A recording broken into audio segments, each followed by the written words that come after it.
J'affirme solennellement que je serai fidèle et porterai sincère allégeance à Sa Majesté, la Reine Elizabeth II, Reine du Canada, à ses héritiers et successeurs, que j'observerai fidèlement les lois du Canada, que je remplirai loyalement mes obligations de citoyen canadien. Congratulations, you have now spoken French and you are 50% Canadian.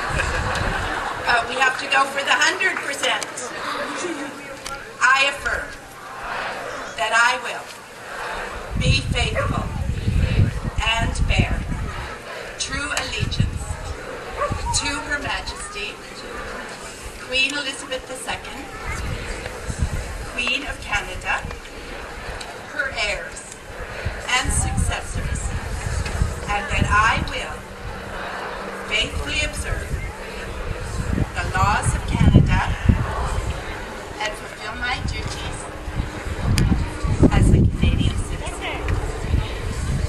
Congratulations, félicitations. You may now say, Je suis Canadian, I am Canadian.